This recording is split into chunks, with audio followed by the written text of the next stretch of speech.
Good afternoon, 11 silang. Nandito po kami ngayon upang mag-interview po sa Histar na isa pong manager yung interviewin namin. And bago po tayo magsimula, gusto ko lang po magpakilala. Ako nga po pala si Grijalvo and may mga kasama po ako dito sa likod. Ako nga pala si Gimok. Si Gimok and... Ako naman si Flores. Ako naman po si Nathan. Ayun, Nathan. Ngayong araw po is mag-interview po kami.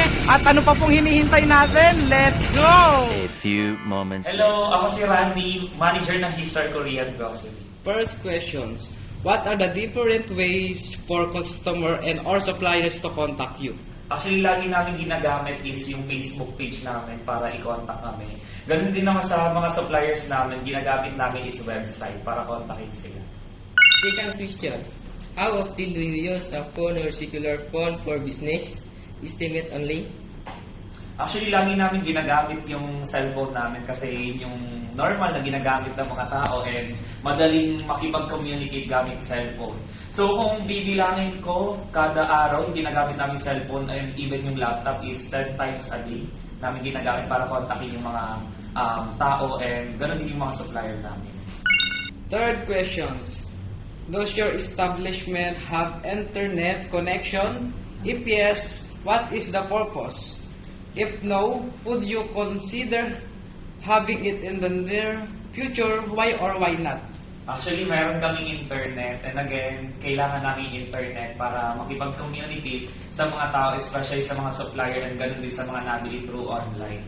And ginagamit din namin yung internet para sa POS namin. Kasi pag wala yung internet yung POS, is baka hindi ma-read yung back office namin. So, hindi makikita yung sale.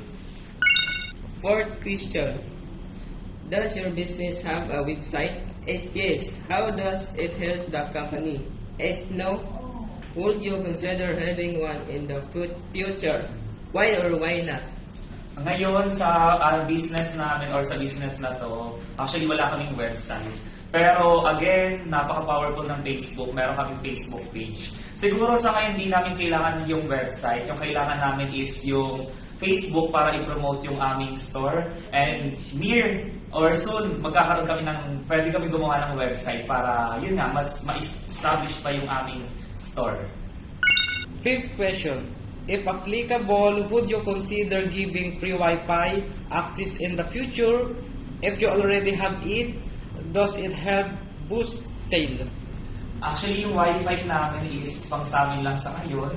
Pero again, pag dumating yung marami na kaming customer, pwede naman namin i-share yung wifi namin. Pero sa ngayon, is kung titignan natin, is only pa lang yung mga customer namin na napunta dito. So, hindi pa applicable sa amin yung magbigay or magpagamit ng wifi namin. Pero again, so hindi naman namin kino-close yung door namin para i-open sa mga tao yung wifi para dumami rin yung sale at pumunta dito sa store namin.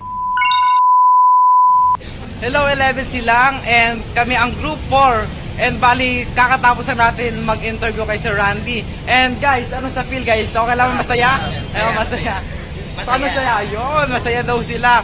And guys, ito nga pala yung pangalan ng store nila, Korean Grocery, and follow natin sila sa Facebook nila kung para makatulong din tayo sa kanila, no?